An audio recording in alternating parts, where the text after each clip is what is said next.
house didn't look like a crime scene. There were no broken windows, no shattered doors, no signs of chaos spilling out into the quiet street.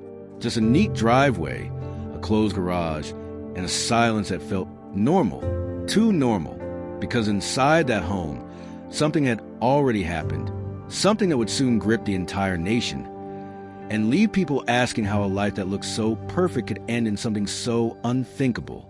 Just before sunrise in Frederick, the neighborhood was still asleep. Streetlights flickered faintly against the early morning sky. Everything looked calm, untouched, exactly the way it had always been. But what no one knew was that this quiet morning was about to turn into one of the most disturbing true crime cases in recent American history. Inside, the house lived the Watts family. To the outside world, they were everything a young American family should be. Chris Watts was 33 years old, quiet, reserved, and known for keeping to himself. He worked in the oil industry and rarely drew attention. People described him as polite, easygoing, almost too calm. His wife, Shannon Watts, was the opposite.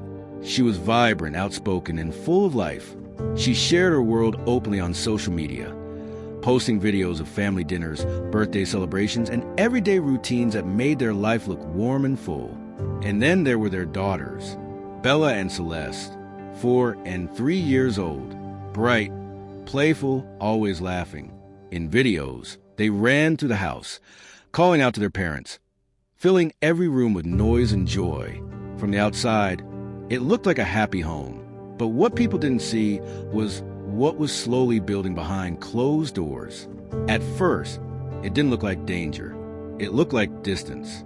Chris began to change. Not suddenly, not in a way that would alarm anyone right away, but gradually, quietly, conversations became shorter.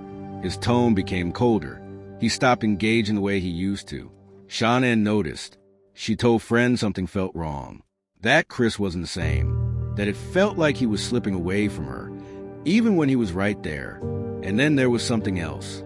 Something she couldn't quite explain, but could feel. Chris had started seeing someone else.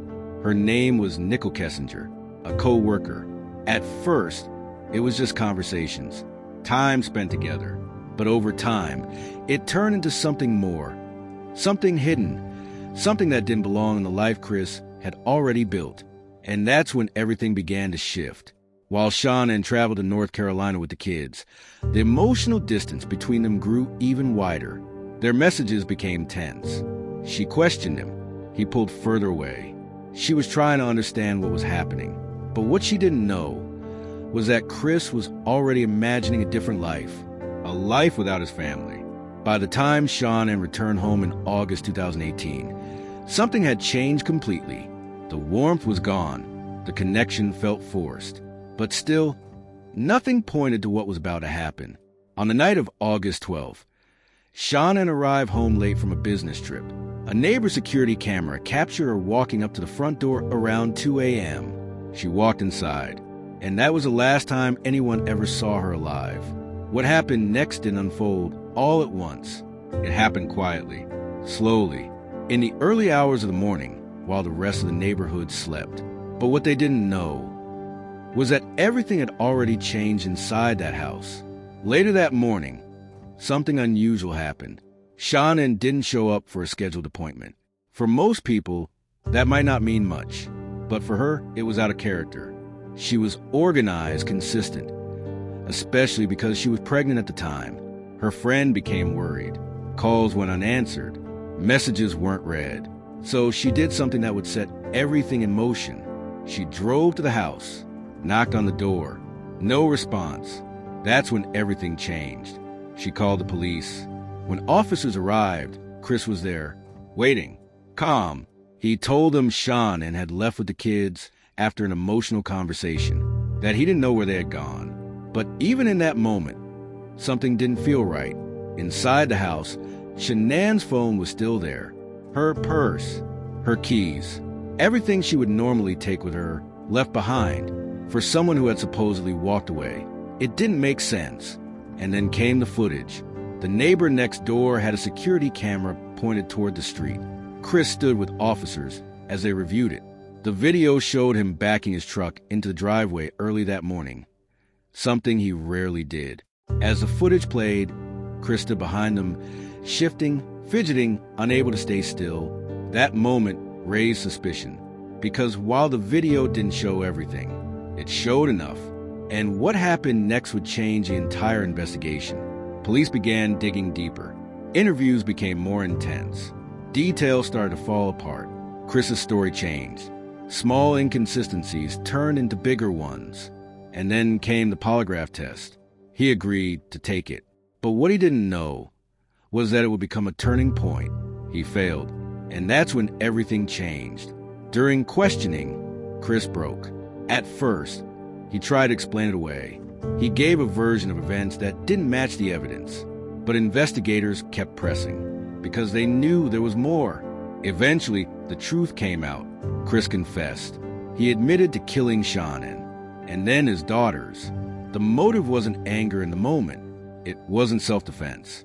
It was something far more disturbing. He wanted a new life, a different future, one that didn't include the family he already had. The investigation led authorities to a remote oil site where Chris worked, and that's where they found them, ending any hope that this story would have a different ending. The case moved quickly after that. Chris was charged with multiple counts of murder.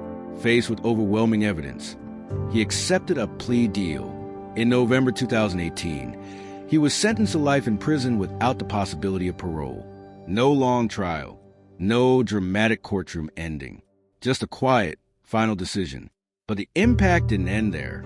The house was left behind. The neighborhood changed. And across the country, people kept asking the same question. How do you see something like this coming? Because that's the part that stays with you.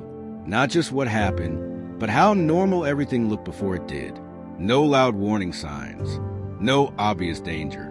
Just silence, distance, and a truth hidden behind closed doors. A happy home with something evil inside. If you made it this far, don't forget to subscribe. Because sometimes the most unsettling stories are the ones that look the most ordinary.